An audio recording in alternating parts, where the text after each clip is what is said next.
ಅಖಿಲಾಂಡ ಕೋಟಿ ಬ್ರಹ್ಮಾಂಡ ನಾಯಕ ರಾಜಾದಿರಾಜ ಯೋಗಿರಾಜ ಪರಬ್ರಹ್ಮ ಶ್ರೀ ಸಚ್ಚಿದಾನಂದ ಸದ್ಗುರು ಸಾಯಿನಾಥ್ ಮಹಾರಾಜ್ ಕಿ ಜೈ.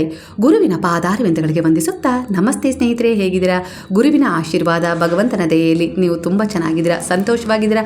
ಬರುವ ಸಮಸ್ಯೆಗಳನ್ನು ಎದುರಿಸ್ತಾ ಜೀವನದಲ್ಲಿ ಒಂದು ಹೋರಾಟದ ಜೊತೆ ಜೀವಿಸೋದನ್ನು ಕಲ್ತಿದ್ದೀರಾ ನಿಮಗೋಸ್ಕರ ಅಂತ ಹೇಳಿ ನಾನು ಕೂಡ ಅಂದ್ಕೊಳ್ತಾ ಇದ್ದೀನಿ. ಅದೇ ಭರವಸೆಯೊಂದಿಗೆ ಇವತ್ತಿನ ವಿಡಿಯೋ ಶುರು ಮಾಡ್ತಿದ್ದೀನಿ. ಸ್ನೇಹಿತರೆ, ನೀವು ಬಯಸಿದ ಹಾಗೆ ಯಾವಾಗಲೂ ಯಾಕೆ ನಡೆಯೋದಿಲ್ಲ? ಬಹುಶಃ ನೀವು ನಂಬಿದ ಗುರು ನಿಮಗಿಂತ ಹೆಚ್ಚು ತಿಳಿದಿರ್ಬೋದು ಅಲ್ವಾ, ನಿಮ್ಮ ನಾಳೆಯನ್ನು. ಹಾಗಾಗಿ ನಿಮ್ಮ ಒಂದು ಅಪೂರ್ಣ ಆಸೆ ಆಗಿರ್ಬೋದು, ಇಚ್ಛೆಗೆ ಒಂದು ಕಾರಣವಿರುತ್ತೆ. ನಿಮಗೆ ನೀವು ಬಯಸಿದ್ದು ಸಿಗಲಿಲ್ಲ ಅಂದರೆ ಆ ಸಮಯದಲ್ಲಿ ಅದು ನಿಮಗೆ ಸಿಗದೆ ನಿಮ್ಮನ್ನು ಕೆಲವು ಸಂಕಷ್ಟಗಳಿಂದ ಉಳಿಸ್ತಾ ಇರುತ್ತೆ, ಪಾರು ಮಾಡ್ತಾ ಇರುತ್ತೆ. ಕೆಲವು ವಿಚಾರಗಳು ನಿಮ್ಗೆ ಅನಿಸ್ಬೋದು, ಕೆಲವು ವಿಚಾರಗಳು ನನ್ನ ಜೀವನದಲ್ಲಿ ನಡಿಬೇಕು ಅಂತೇಳಿ. ಆದರೆ ಆ ಕೆಲವು ವಿಚಾರಗಳು ನಡೆಯದೇ ಇರುವುದು ಕೂಡ ಗುರುವಿನ ಪ್ರೀತಿ ತೋರಿಸುವ ಪ್ರಮಾಣವಾಗಿರುತ್ತೆ. ಯಾಕಂದರೆ ಅದರಿಂದ ನಿಮಗೆ ಮುಂದೆ ತುಂಬ ದುಃಖ ಸಿಗೋದಾಗಿರುತ್ತೆ. ಅಂದರೆ ಮುಂದೆ ಏನಾಗುತ್ತೆ ಅನ್ನೋದು ನಿಮಗೆ ತಿಳಿದಿಲ್ಲ, ಹಿಂದೆ ಏನಾಗಿತ್ತು ಅನ್ನುವ ಅರಿವು ನಿಮಗಿಲ್ಲ. ಈಗೇನಿದೆ ಒಂದು ಪ್ರಸ್ತುತ ಭಾವನೆ, ವಿಚಾರ, ಜೀವನ, ಅದ್ರ ಜೊತೆ ನೀವು ಸಾಕ್ತಾ ಇದ್ದೀರಾ ಅಲ್ವಾ? ಇಲ್ಲ ಅನ್ನೋದಕ್ಕಿಂತ ಹಿಂದೆ ಇರುವ ಒಂದು ಒಳ್ಳೆಯ ಹೂ ಅನ್ನುವ ಸೂಚನೆ ಆಗಿರುತ್ತೆ ಗುರುವಿನದ್ದು ಅಲ್ವಾ? ಅಂದರೆ ನೀವು ಬಯಸಿದ್ದು ಸಿಗಲಿಲ್ಲ ಅಂದ ತಕ್ಷಣ ಗುರು ಇಲ್ಲ ಅಂತಿದ್ದಾರೆ ಅನ್ನೋದಲ್ಲ. ಇಲ್ಲ ಅನ್ನುವುದರ ಹಿಂದೆ ಅವರ ಒಂದು ಹೂ ಅನ್ನುವ ಸೂಚನೆ ಕೂಡ ಅಡಗಿರುತ್ತೆ, ನಿಮ್ಮನ್ನು ಪಾರು ಮಾಡುವುದರ ಮೂಲಕ. ಕೇವಲ ನಾವು ಆಸೆಗಳನ್ನು, ಇಚ್ಛೆಗಳನ್ನು ಬರೆದಿಡ್ಬೋದು, ಇಲ್ಲ ಅದ್ರ ಬಗ್ಗೆ ಕನಸು ಕಾಣ್ಬೋದು. ಆದರೆ ಹಣೆಯ ಬರಹ ಬರೆಯೋದು ನಮ್ಮ ಕೈಯಲ್ಲಿ ಎಲ್ಲಿದೆ ಹೇಳಿ? ಅವೆಲ್ಲವೂ ನಮ್ಮ ಕರ್ಮದ ಆಧಾರದ ಮೇಲೆ ಭಗವಂತನ ರಚನೆಯಾಗಿರುತ್ತೆ. ಹಾಗಾಗಿ ಪ್ರಾರ್ಥಿಸಿ, ಬೇಡಿ, ಪರಿಪೂರ್ಣವಾಗಿ ಗುರುವಿನಲ್ಲಿ, ನೀವು ನಂಬಿದ ದೇವರಲ್ಲಿ ಶರಣಾಗಿ ಸಮರ್ಪಣೆಯಾಗಿ ಪರಿಪೂರ್ಣವಾಗಿರಲಿ ನಿಮ್ಮ ನಂಬಿಕೆ. ಆದರೆ ನೆನಪಿಡಿ, ಆದರೆ ನೀವು ಬೇಡ್ತಾ ಇರುವ ವಿಚಾರ ನಿಧಾನವಾಗ್ತಾ ಇದೆ, ತಡವಾಗ್ತಾ ಇದೆ ಅಂದರೆ ಅದು ಒಂದು ಶಿಕ್ಷೆ ಅಲ್ಲ, ಒಂದು ಕಣ್ಣಿಗೆ ಕಾಣದ ರೀತಿಯಲ್ಲಿ ಅದೃಶ್ಯವಾಗಿ ನಿಮ್ಮನ್ನು ಉಳಿಸುತ್ತಿರುವ ಗುರುವಿನ ಕೃಪೆ, ದಯೆ, ಪ್ರೇಮವಾಗಿರುತ್ತೆ. ಸ್ವಲ್ಪ ತಾಳ್ಮೆಯಿಂದ ಕಾಯಬೇಕಷ್ಟೇ. ಗುರು ಹೇಳಿದ ಹಾಗೆ ಶ್ರದ್ಧಾ, ಸಬೂರಿಯನ್ನು ನಿಮ್ಮ ಜೀವನದಲ್ಲಿ ಅಳವಡಿಸ್ಕೊಳ್ಳಿ. ಸಣ್ಣ ಪುಟ್ಟ ಸಂತೋಷಗಳನ್ನು ಕೂಡ ನೀವು ಅನುಭವದ ಮೂಲಕ ಆಚರಿಸಬೇಕು, ಅನುಭವಿಸಬೇಕು, ಜೀವಿಸಬೇಕು. ಕರುಣೆ, ಪ್ರೇಮ, ದಯೆ ಇದೆಯಲ್ಲ, ಅದು ಅಪಾರವಾಗಿರುತ್ತೆ ತನ್ನ ಶಿಷ್ಯನ ಕುರಿತು, ತನ್ನನ್ನು ನಂಬಿದ ಭಕ್ತನ ಕುರಿತು. ಒಂದು ಸತ್ಯ ಘಟನೆಯನ್ನು ವಿವರಿಸ್ತೀನಿ. ಇದು ಮೊನ್ನೆ ನಡೆದಿರೋ ವಿಚಾರ. ಒಂದು ಏನಾಯಿತು ಅಂದರೆ, ನಾವು ಅವತ್ತು ಗುರುವಾರ ಆಗಿತ್ತು, ಹಿಂದಿನ ದಿನ ಬುಧವಾರ ಆಗಿತ್ತು. ಅವತ್ತು ಅಧಿಕ ಮಾಸದಲ್ಲಿ ಬರುವ ಪದ್ಮಿನಿ ಏಕಾದಶಿ ಆಗಿತ್ತು. ಅವತ್ತಿನ ದಿನ ನಮಿನಿ ಏಕಾದಶಿ ಆಚರಣೆಯನ್ನು ಮಾಡಿದ್ವಿ. ಹಾಗೆ ಗುರುವಾರ ಕೂಡ ಮತ್ತೆ ಬಾಬಾರವರ ವಾರ ಆಗಿರೋದ್ರಿಂದ ಅವತ್ತು ಕೂಡ ಆ ಆಚರಣೆಯನ್ನು ಮುಂದುವರಿಸಿದ್ವಿ. ಅಂದರೆ ಬೆಳಗ್ಗೆ ಹೇಗೆ ಪಾರಾಯಣ ಸಮಯ ಬಂತು ಆ ಸಮಯದಲ್ಲಿ ಸ್ವಲ್ಪ ಆಹಾರವನ್ನು ಸೇವಿಸುವ ಮೂಲಕ, ಸಾತ್ವಿಕ ಆಹಾರವನ್ನು ಸೇವನೆ ಮಾಡುವ ಮೂಲಕ ಮತ್ತೆ ನಾವು ಗುರುವಾರದ ಒಂದು ವ್ರತವನ್ನು ಪರಿಪಾಲನೆ ಮಾಡಿದ್ವಿ. ಆ ದಿನ ನನ್ನ ಮಗಳು ಮತ್ತು ಮಗ ಅಜ್ಜಿ ಮನೆಗೆ ಹೋಗಿ ಬರ್ತೀವಿ ಅಂತೇಳಿ ಹೋಗಿದ್ರು. 2 ದಿನ ಉಪವಾಸ ಆಗಿರೋದ್ರಿಂದ ಸ್ವಲ್ಪ ಎಲ್ಲೋ ಒಂದು ರೀತಿಯಲ್ಲಿ ಆಯಾಸ ಇತ್ತು, ಖುಷಿ ಇತ್ತು. ಆದರೂ ಎಲ್ಲೋ ಒಂದು ರೀತಿಯಲ್ಲಿ ಕಡೆ ಹೋಗುವ ಒಂದು ಪ್ರಸಂಗ ಬಂತು. ನಾನು ನಮ್ಮ ಮನೆಯವರು ಹೋಗಿದ್ವಿ. ಗುರುನಾಮಸ್ಮರಣೆ, ಹರಿನಾಮಸ್ಮರಣೆ ನನ್ನ ನಾಲಿಗೆ ನುಡಿತಾನೆ ಇತ್ತು. ಸಮರ್ಪಣೆಯ ಭಾವ ಇತ್ತು. ನೋಡಿ, ನಾವು ಮಾಡುವ ಒಂದು ಒಳ್ಳೆಯ ಸೇವೆ, ಸರಿ, ನನಗೆ ತುಂಬ ಪ್ರಶ್ನೆಗಳು ಬರ್ತವೆ. ನಾನು ಕೂಡ ಸಾಕಷ್ಟು ಪೂಜೆ ಪುನಸ್ಕಾರಗಳನ್ನು ಮಾಡಿದ್ದೀನಿ. ನಾನು ಮಾಡದೇ ಇರೋ ವ್ರತ ಇಲ್ಲ, ಪೂಜೆ ಇಲ್ಲ. ಆದರೂ ಕೂಡ ಭಗವಂತ ನನ್ನ ಕೈ ಹಿಡಿದಿಲ್ಲ. ಅದೇ ರೀತಿ ನನ್ನ ಕಷ್ಟಗಳಾಗಿರ್ಬೋದು, ಸಮಸ್ಯೆಗಳಾಗಿರ್ಬೋದು ದೂರ ಆಗಲೇ ಇಲ್ಲ. ನನ್ನ ಜೀವನದಲ್ಲಿ ನಾನು ಇನ್ನೂ ಕೂಡ ಸಫರ್ ಮಾಡ್ತಾ ಇದ್ದೀನಿ. ಹೋರಾಟ, ಸಂಘರ್ಷ, ನಿಂದನೆ, ಅವಮಾನಗಳ ಜೊತೆನೇ ಬದುಕ್ತಾ ಇದ್ದೀನಿ. ನಾನು ಅಂದ್ಕೊಂಡು ಜೀವನ ನನಗೆ ಮಾಡೋಕ್ಕಾಗ್ತಾ ಇಲ್ಲ ಅಂತೇಳಿ ಎಷ್ಟೋ ಜನ ನನಗೆ ಕಮೆಂಟ್ ಮಾಡ್ತೀರಾ. ಅವರಿಗೂ ಕೂಡ ಇದೆಲ್ಲೋ ಒಂದು ರೀತಿಯಲ್ಲಿ ಉತ್ತರ ಆಗ್ಬೋದು ಇವತ್ತಿನ ಒಂದು ವಿಡಿಯೋ ಮಾಹಿತಿ. ಅಜ್ಜಿ ಮನೆಗೆ ನನ್ನ ಮಗ ಮತ್ತು ಮಗಳು ಹೋದರು. ಮಧ್ಯಾಹ್ನ ಸ್ಕೂಲ್ ಬೇರೆ ರಜಾ ಇತ್ತಲ್ವಾ, ಅವತ್ತು ಗೌರ್ಮೆಂಟ್ ರಜಾ ಇತ್ತು, ಬೇರೆ ಬಕ್ರೀದ್ ಹಬ್ಬ ಇತ್ತು. ಮಧ್ಯಾಹ್ನದಲ್ಲಿ ಕೆಲವಿಷ್ಟು ಹುಡುಗರು ಇದ್ದೇ ಇರ್ತಾರೆ. ಅಂದರೆ ಜಗತ್ತಲ್ಲಿ ಒಳ್ಳೆಯ ಮಕ್ಕಳು ಇರ್ತವೆ, ಒಂದೊಂದ್ಸರಿ ತುಂಟಾಟ ಮಾಡೋ ಮಕ್ಕಳು ಇರ್ತಾರೆ, ಕೆಲವೊಂದ್ಸಾರಿ ಇನ್ನೂ ಒಂದು ರೀತಿಯಲ್ಲಿ ಸಮಸ್ಯೆಗೆ ಸಿಲುಕಿಸಿ ಆ ಆಟ ನೋಡುವಂಥ ಮಕ್ಕಳು ಇರ್ತಾರೆ. ಅಂಥದ್ದೇ ಒಂದು ಪ್ರಸಂಗ ಇಲ್ಲಿ ಎದುರಾಯಿತು. ಹೇಗಪ್ಪ ಅಂದರೆ, ಒಂದು ಒಂದಿಷ್ಟು ಮಕ್ಕಳು ಸೇರಿಕೊಂಡು ಆಟ ಆಡ್ತಾ ಇದ್ರು. ಹೇಗೆ ಅಂದರೆ, ಅದರಲ್ಲಿ ಒಂದು ಹುಡುಗ ಪೆಟ್ರೋಲ್ ತಂದು ಅದನ್ನು ಸೈಕಲ್ ಗಾಲಿಗೆ ಎದುರುಗಡೆ ಸುರಿದು ಒಂದು ಸಣ್ಣ ಮಗುವನ್ನು ಕೂರಿಸಿ ಆ ಸೈಕಲ್ ಮೇಲೆ ಮುಂದೆ ಕಳಿಸೋದು, ಈ ರೀತಿ ಒಂದು ಆಟ ಅಂಥದ್ದು. ಆ ಆಟವನ್ನು ಆಡೋಕ್ಕೆ ಶುರು ಮಾಡಿದರು. ಮೊದಲಿಗೆ ಆ ಕೇರಿಯಲ್ಲಿ ಆಡೋಕ್ಕೆ ಶುರು ಮಾಡಿದರು. ಆಗ ಜನ ಅಬ್ಸರ್ವ್ ಮಾಡ್ತಾರೆ ಅಂತೇಳಿ ಒಂದು ಸಣ್ಣ ಹುಡುಗನನ್ನು, ಅಂದರೆ ಆ ಹುಡುಗ ಕೂಡ ಪಾಪ ಅನಾಥ ಹುಡುಗ, ಅಂದರೆ ಅನಾಥ ಒಂದು ಮಗುವನ್ನು ಒಬ್ಬರು ದತ್ತು ತಗೊಂಡಿದ್ರು. ಹುಡುಗನನ್ನು ಕರೆದುಕೊಂಡು ಹೋಗಿ ಅವರು ದೂರ, ಅಂದರೆ ಸ್ವಲ್ಪ ಊರಿಂದ, ಅಂದರೆ ಯಾರು ಇಲ್ಲದೆ ಇರೋ ಒಂದು ನಿರ್ಜನ ಪ್ರದೇಶಕ್ಕೆ ಕರ್ಕೊಂಡೋಗಿ ಈ ರೀತಿ ಮಾಡಿಬಿಟ್ರು. ಅಂದರೆ ಸೈಕಲ್ ಮುಂದಿನ ಚಕ್ರದ ಮೇಲೆ ಪೆಟ್ರೋಲ್ ಸುರಿದು ಆ ಸೈಕಲ್ ಮೇಲೆ ಆ ಹುಡುಗನ ಕೂರಿಸಿ ಸೈಕಲ್ನ ಮುಂದೆ ಕಳಿಸೋದಂತ. ಅದೇನೋ ಒಂದು ರೀತಿಲಿ ಅವರು ಏನು ಅಂದ್ಕೊಂಡ್ರೋ ಗೊತ್ತಿಲ್ಲ, ಆ ರೀತಿ ಮಾಡ್ತಾ ಇದ್ದಾರೆ. ಅದೇನಾಗ್ಬಿಟ್ಟಿದೆ, ಆಕಸ್ಮಿಕವಾಗಿ ಆ ಮಗುಗೆ, ಆ ಹುಡುಗನಿಗೆ, ಅವನಿನ್ನೂ 1ನೇ ಕ್ಲಾಸ್ ಇವಾಗ ಮುಗಿಸಿ 2ನೇ ಕ್ಲಾಸ್, ಅವನಿಗೆ ಸೈಕಲ್ ಹೊಡೆಯೋಕ್ಕೂ ಅಷ್ಟಾಗಿ ಬರೋದಿಲ್ಲ. ಅಂಥ ಹುಡುಗನ ಅದ್ರ ಮೇಲೆ ಕೂರಿಸಿರೋದ್ರಿಂದ ಅವನಿಗೇನು ಅಂತ ಗೊತ್ತಾಗಲಿಲ್ಲ, ಗಾಬರಿ ಆಯಿತು. ಇದ್ದಕ್ಕಿದ್ದಾಗೆ ಅವ್ನು ಬಿದ್ದುಬಿಟ್ಟ. ಆ ಪೆಟ್ರೋಲ್ ಸೈಕಲಿಗೆ ಹತ್ತಿತ್ತಲ್ಲ ಬೆಂಕಿ, ಆ ಬೆಂಕಿ ಆ ಹುಡುಗನಿಗೂ ಹತ್ಬಿಡ್ತು. ಎಲ್ಲ ಸುಟ್ಟು ಹೋಯ್ತು. ಇದರಲ್ಲಿ ಆ ಹುಡುಗ ಏನು ಮಾಡೋಕ್ಕೆ ಅಂತ ಕರ್ಕೊಂಡೋಗಿದ್ನಲ್ಲ ಈ ಐಡಿಯಾ ಕೊಟ್ಟು, ಆ ಹುಡುಗನ ಜೊತೆ ಇನ್ನೂ 2-3 ಜನ ಹುಡುಗರು ಹೋಗಿದ್ರು. ಅವ್ರು ಏನು ಮಾಡಿದ್ರು, ತಕ್ಷಣ ಆ ಹುಡುಗನ ಮೇಲೆ ಮಣ್ಣು ಎರಚಿ ಹೇಗೋ ಬೆಂಕಿಯನ್ನು ಆರಿಸಿದ್ರು. ಆಗಲೇ ಅರ್ಧ ಹೊಟ್ಟೆ ಹತ್ರ, ಎದೆ ಹತ್ರ 2 ಅಂಗೈಗಳು ಸುಟ್ಟು ಹೋಗಿತ್ತು. ಹುಡುಗ ಇನ್ನೊಂದು ರೀತಿಲಿ ಅಲ್ಲಿ ಏನು ಮೋಸ ಮಾಡಿದ್ದಾನೆ ಅಂದರೆ, ನಾನು ಒಬ್ಬನೇ ಬಿದ್ದೆ, ಅಲ್ಲಿ ಬೆಂಕಿ ಉರಿತಾ ಇತ್ತು, ಆ ಜಾಗದಲ್ಲಿ ನಾನು ಒಬ್ಬನೇ ಬಿದ್ದೆ ಅಂತ ಹೇಳು, ಇಲ್ಲಾಂದರೆ ನಿಮ್ಮ ಅಪ್ಪ ಅಮ್ಮ ನಿನಗೆ ಸಿಕ್ಕಾಪಟ್ಟೆ ಹೊಡಿತಾರೆ ನೋಡು ಅಂತೇಳಿ ಆ ಹುಡುಗನಿಗೆ ಹೆದರಿಸ್ಬಿಟ್ಟಿದ್ದಾರೆ. ನಿನ್ನ ಮನೆಯಿಂದ ಹೊರಗೆ ಹಾಕ್ತಾರೆ ಹಾಗೆ ಹೀಗೆ ಅಂತೇಳಿ ಹೆದರಿಸ್ಬಿಟ್ಟಿದ್ದಾನೆ. ಆ ಹುಡುಗನು ಪಾಪ ತುಂಬ ಮುಗ್ಧ ಅವನು. ಆ ಹುಡುಗ ಏನು ಮಾಡಿದ್ದಾನೆ, ಹೌದು ನನ್ನ ಅಪ್ಪ ಅಮ್ಮ ನನಗೆ ಹೊಡಿಬೋದು ಅನ್ನೋ ಒಂದೇ ಒಂದು ಭಯದಿಂದ ಏನು ಮಾಡಿದ್ದಾನೆ, ಮನೆಗೆ ಬಂದು ಅಂದರೆ ಆ ಹುಡುಗನಿಗೆ ಶರ್ಟ್ ಬಿಚ್ಚಿದ್ದು, ಹರಿದ ಶರ್ಟ್ ತೆಗೆದು ಮತ್ತೆ ಇವ್ರು ಬೇಗನೆ ತಮ್ಮದು ಯಾವುದೋ ಒಂದು ಶರ್ಟನ್ನು ಹಾಕಿ ಅವ್ರ ಮನೆ ಕರ್ಕೊಂಡು ಬಂದಿದ್ದಾರೆ. ಆಂಟಿ ಇವನಲ್ಲಿ ಬಿದ್ದು ಬೆಂಕಿಯಲ್ಲಿ ಒದ್ದಾಡ್ತಾ ಇದ್ದ, ನಾವು ನೋಡಿ ಇವನನ್ನು ಕರ್ಕೊಂಡು ಬಂದ್ವಿ ಅಂತೇಳಿ. ಆ ಹುಡುಗನು ಕೊನೆಯವರೆಗೂ ಅಪ್ಪ ಅಮ್ಮನ ಹತ್ರ ಇಲ್ಲ ನಾನೇ ಬಿದ್ದೆ ಅಂತೇಳಿ ತುಂಬ ಅದೇ ಥರ ಹೇಳ್ಬಿಟ್ಟಿದ್ದಾನೆ. ಅವ್ರ ಅಪ್ಪ ಅಮ್ಮ ಹೆದರಿಸ್ಬಿಟ್ಟಿದ್ದಾರೆ, ನೋಡೀಗ ಇಂಜೆಕ್ಷನ್ ಕೊಡಿಸ್ತೀನಿ, ನಿನ್ನನ್ನು ಆಸ್ಪತ್ರೆಯಲ್ಲೇ ಇಟ್ಟು ಬರ್ತೀವಿ, ಯಾವ ಕಾರಣಕ್ಕೂ ಮನೇಲಿ ಕರ್ಕೊಂಬರೋದಿಲ್ಲ ಹಾಗೆ ಹೀಗೆ ಅಂತ ಹೆದರಿಸಿದ ತಕ್ಷಣ ಆ ಹುಡುಗ ಇರೋ ವಿಚಾರ ಎಲ್ಲ ಹೇಳಿದ್ದಾನೆ. ಅಮ್ಮ ನೀನು ಹಾಲು ಕುಡಿ ಅಂತ ಹೇಳಿದೆ, ನಾನು ಹಾಲು ಬಿಟ್ಟು ಆಮೇಲೆ ಕುಡಿತೀನಿ ಅಂತ ಹೇಳಿ ನಾನು ಆಟ ಆಡೋಕ್ಕೆ ಅಂತ ಹೋಗ್ತಾ ಇದ್ದೆ. ಆ ಸಮಯದಲ್ಲಿ ಹುಡುಗರು ಬಾರೋ ಇಲ್ಲಿ ನಿನಗೊಂದು ಆಟ ಕಲಿಸ್ತೀವಿ, ಅದು ತುಂಬ ಚೆನ್ನಾಗಿದೆ, ವೈರಲ್ ಮಾಡಿಬಿಡ್ತೀನಿ ನಿನ್ನನ್ನು ಒಂದೇ ದಿನಕ್ಕೆ ಅಂತ ಹೇಳಿ ನನ್ನನ್ನು ಕರ್ಕೊಂಡೋಗಿ ಈ ರೀತಿ ಮಾಡಿದ್ರಮ್ಮ ಅಂತ ಹೇಳಿಬಿಟ್ಟಿದ್ದಾನೆ. ಆ ಸಮಯದಲ್ಲಿ ಹುಡುಗ ತುಂಬ ಉರಿ ಅಂತ ನರಳಾಡ್ತಾ ಇದ್ದಾನೆ.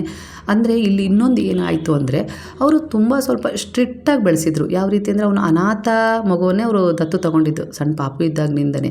ಆದರೆ ಎಲ್ಲೋ ಒಂದು ರೀತಿಯಲ್ಲಿ ಅವರು ಭಯ ಇತ್ತಲ್ಲ, ಅಂದರೆ ಈಗ ತಂದೆ ತಾಯಿ ಹತ್ರ ಮುಕ್ತವಾಗಿ ನಾವು ಏನೇ ಹೇಳ್ಕೊಳ್ಬೇಕು ಅಂದರೆ ಅವರಿಂದ ಅದೇ ರೀತಿ ರೆಸ್ಪಾನ್ಸ್ ಇರಬೇಕು, ಭರವಸೆ ಇರಬೇಕು. ಹಾಗೆ ಕೆಲವೊಂದು ನಮ್ಮ ಮಕ್ಕಳೇನು ಅನ್ನೋದು ನಾವು ತಿಳ್ಕೊಂಡಿರ್ಬೇಕು. ಆಗ ಮಕ್ಕಳು ಮುಕ್ತವಾಗಿ ಏನೇ ಕಷ್ಟ ಇರಲಿ, ಯಾರೇ ಹೆದರಿಸಿದ್ರು, ಯಾರೇ ಬ್ಲ್ಯಾಕ್ ಮೇಲ್ ಮಾಡಿದ್ರು ಹೇಳಿಬಿಡ್ತಾರೆ. ಇಲ್ಲ ಅಂದರೆ ಅವರೇ ಹೊಡೆದು ಈ ಭಾಳ ಭಯದಲ್ಲಿ ಇಟ್ಟರೆ ಏನಾಗುತ್ತೆ ಅಂದರೆ, ಅವರಿಗೆ ಹೌದು ನನಗೆ ಮೊದಲೇ ಇವರು ಏನಾದರೂ ಸಣ್ಣ ಪುಟ್ಟ ವಿಚಾರಕ್ಕೂ ಹೊಡಿತಾ ಇರ್ತಾರೆ, ಈ ವಿಚಾರ ಹೇಳಿಬಿಟ್ರೆ ಇನ್ನೂ ಹೊಡೆದು ಬಿಡ್ತಾರೆ. ಅದರಲ್ಲೂ ಆ ಹುಡುಗ ಇನ್ನೊಂದು ಏನಾಗಿತ್ತು ಅಂದರೆ, ಒಂದು ಆತ್ಮೀಯತೆ ಹೆಚ್ಚಾಗಿ ಇತ್ತು ಅನ್ನೋದಕ್ಕಿಂತ ಹೆಚ್ಚಾಗಿ ಭಯ ಹೆಚ್ಚಾಗಿತ್ತು. ಯಾಕಂದರೆ ನಾನೊಬ್ಬ ಅನಾಥ ಹುಡುಗ, ಅವರು ಹೊಡಿಬೇಕಾದ್ರೆ ಎಲ್ಲೋ ಒಂದು ರೀತಿಯಲ್ಲಿ ಅವನನ್ನು ತುಂಬ ಅಂಕೆಯಲ್ಲಿ ಇಟ್ಟಿದ್ರು ಅನಿಸುತ್ತೆ. ಆ ಸಣ್ಣ ಮಗುನ ಎಲ್ಲೋ ಹಿಡಿತದಲ್ಲಿ ಇಟ್ಕೊಳ್ಬೇಕು ಅನ್ನೋ ಪ್ರಯತ್ನ ಆಗಿರ್ಬೋದು ಇಲ್ಲಿ ನನ್ನ ಪ್ರಕಾರ. ಒಟ್ಟಾರೆಯಾಗಿ ಅವನಿಗೆ ತುಂಬ ನೋವಾಯಿತು.